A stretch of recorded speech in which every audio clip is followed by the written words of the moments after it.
Did I land? Oh my god, no, no, no, no, no. I did it. I landed the freaking plane. Yes, sir. That, guys, is the joy a very old game can still bring. While most of them came out for an ancient console, I figured that Steam has a lot of them ported to PC. Unlike newer games, they don't convince with their fancy graphics or character depth, but with a certain charm and nostalgia to them. How old they actually are? We will answer that in this video, as I not only found the oldest, but also the second and third oldest. So let's take a look at them one by one and see what they still have to offer. The third oldest of the three is a roguelike called Rogue. If you haven't connected the dots yet, it is the reason why roguelikes are called like that. And thinking about it, it doesn't really make sense to call it roguelike, as it is the literal game, but I don't know what else to call it. It is from 1985 and it has a manual that you can find online in order to play it. Of course, I didn't read it at first and went in completely blind, but I will have to explain a couple of things here so you actually know what's going on. First, you are put in a randomly generated room and can move around with WASD. And enemies are displayed with the letter of the alphabet. In order to fight them, you need to actively move into them. One button click always acts as one turn here, which means for every attack I do, the enemy can strike back once. Additionally, you can see your current level, your HP, strength, gold, and armor at the bottom at all times. Now the goal is to search for stairs, as there are 26 levels to beat. Ooh, I can explore like that. I see. Where does this lead? New room. Okay, the H is probably an enemy, right? We're gonna attack him. You barely missed the hobgoblin. The hobgoblin doesn't hit you. I want to hit him back. You don't hit him. He has injured me. Oh no. Attack him. I have injured him now. Surprise, motherfucker. Wait, there's a new enemy. I don't hit him. He doesn't hit me. I don't hit him. Did I die? I died. Holy shit. So that was the rogue mechanic in action as we know it from countless games today. Dying means you have to start over. But since I wanted to properly showcase this game, I went for another run. And for an even better understanding, I put sound effects whenever I hit an enemy or when he hits me. We're gonna attack him now. You have injured him. Nice. He doesn't hit us, so we're gonna hit him again. Yes. Let's move to the right. New room. Instant ice monster. We hit him. We have defeated him. Nice. The rank of guild novice. What is this?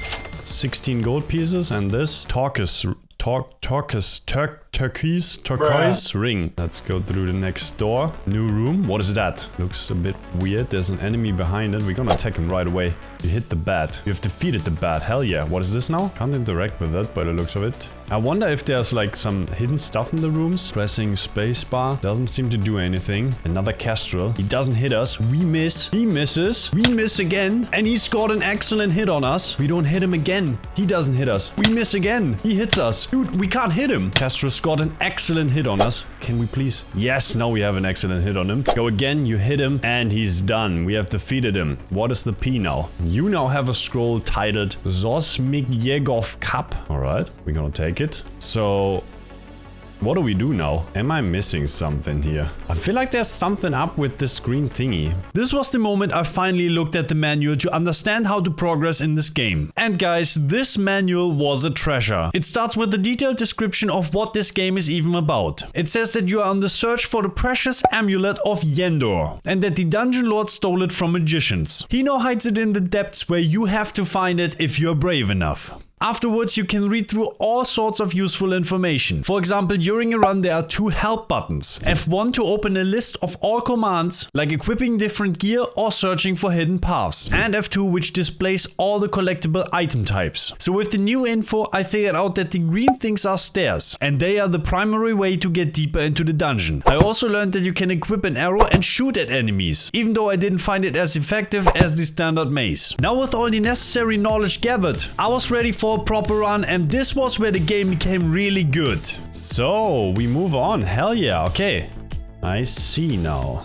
Wait, this is actually dark. Holy shit, a dark room. We gotta discover it first. Oh, we can move on right away.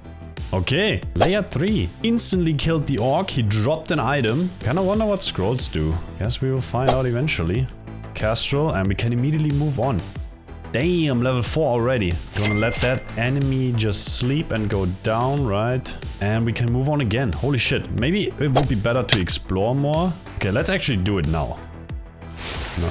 Oh my god. You're frozen by a blast of frost from the ice monster. So you can see that the enemies have different layers to them despite only being a letter on the screen. There are rattlesnakes that lower your strength when they get a poisonous hit, slimes that multiply, and centaurs that charge at you. I also had to deal with hunger that sets in at a certain amount of steps, and you then have to manage the food that you sometimes find in a dungeon. The craziest part about this game I haven't even mentioned yet. Everything is randomized. Not only the map, but also if you hit an enemy and how filling the food is. You really have to prepare for the worst in all situations. I unfortunately had to learn this the hard way. My run until then was pretty good. I was at level 9 and recently figured out how to open secret passages by searching. Like now, I'm just standing here. There's no way to right or up or left, and now I'm pressing S a couple of times. I actually have to search a couple of times, and then it works.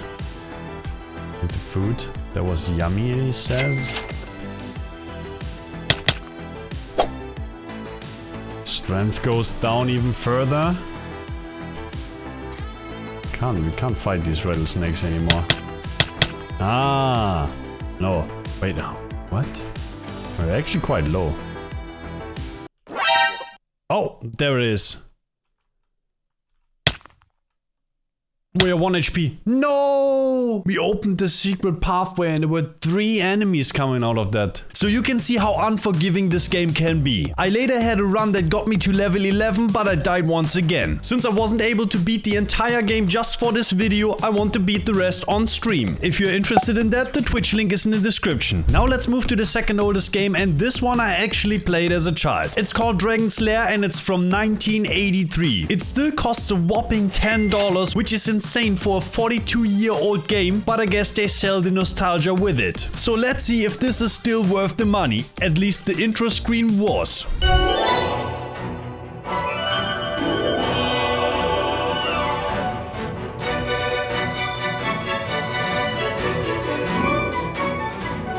Play the original scene order from the arcane cabinet. Dirk will start in a new scene if he dies. Move beeps, move guide on, arcade. We're just gonna leave the settings as they are. I have no clue what I'm even doing, so we're just gonna try it like that. Play the we need to make the correct move at the correct time. In this scene, Dirk will fall through the drawbridge.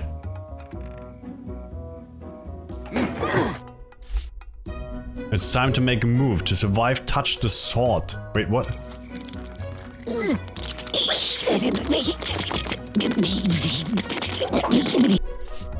Congratulations, you made the correct move. Okay.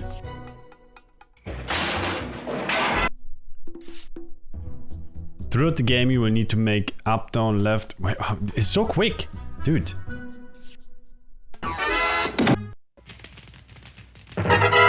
Oh my god. Uh-oh. Bro. Catch it. Uh-oh.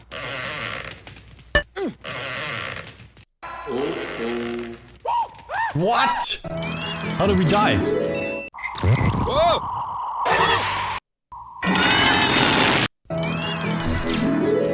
What is even going on, dude?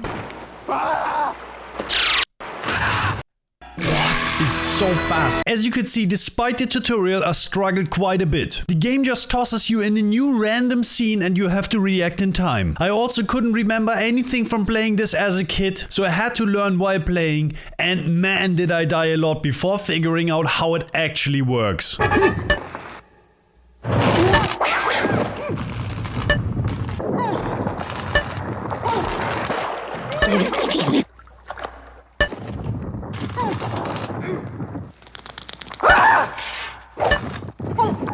Oh my god, guys. I figured it out. Holy shit, I just figured it out. It literally says what you gotta do right before you gotta do it. Like it lights up yellow, and then you click. And then you click, click. And then you're there. And then you gotta hit him. Bang! But I just gotta watch this now.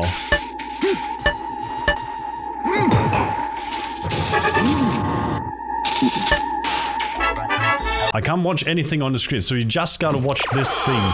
So yeah, I still died a few times here and there, but I cracked it eventually. My problem in the beginning was that I watched my character in the story and therefore didn't have enough time to react. But once I figured out that you can just look at the arrows and the sword and they even light up in the correct color, I completed the game within minutes.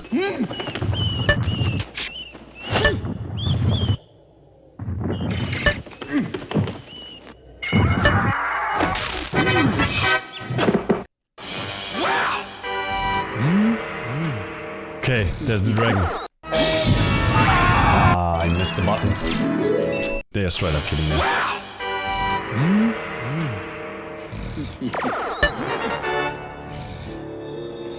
Yes, and then, like, when was it? Was it left? I forgot. Holy shit.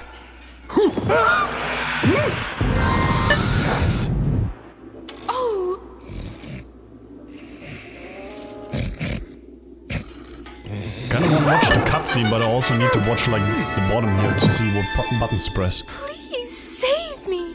The cage is locked with a key. The dragon keeps it around his neck. To slay the dragon, use the magic sword. Alright.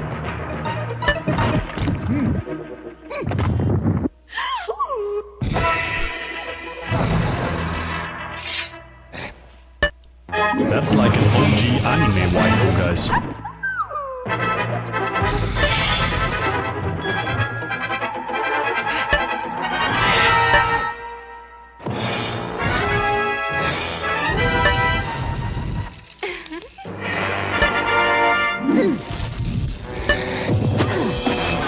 Bam! Fuck him up, dude. Get the key, save the grill.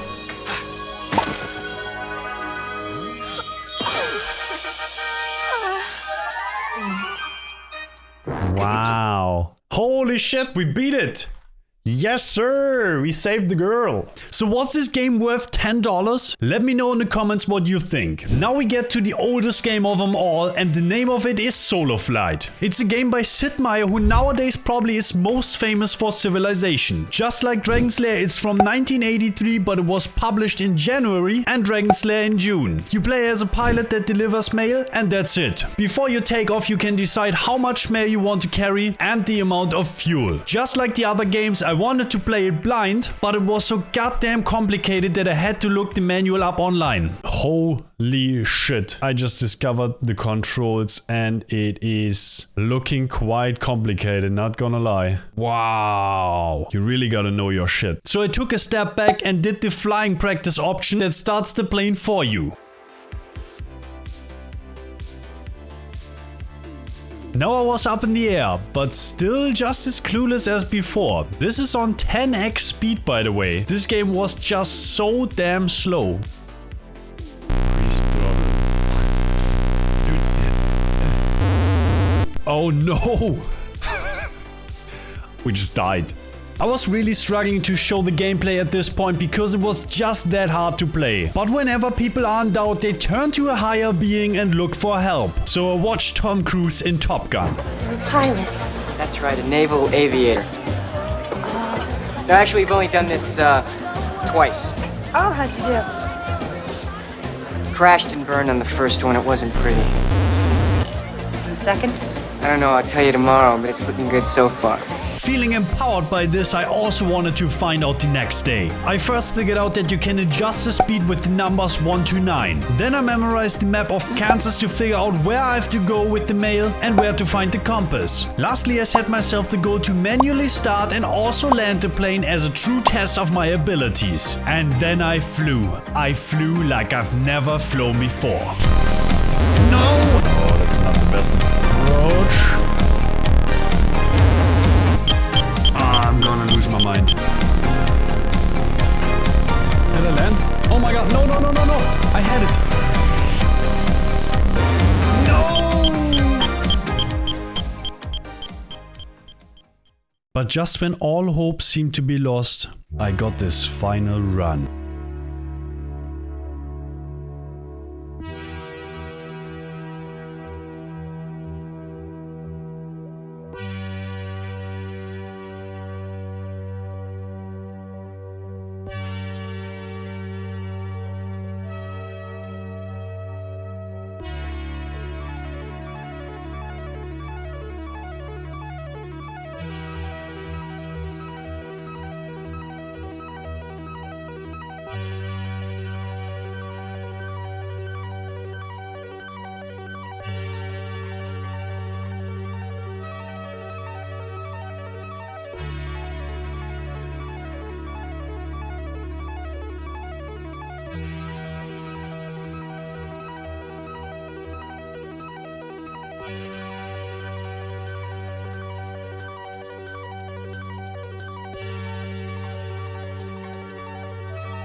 I did it.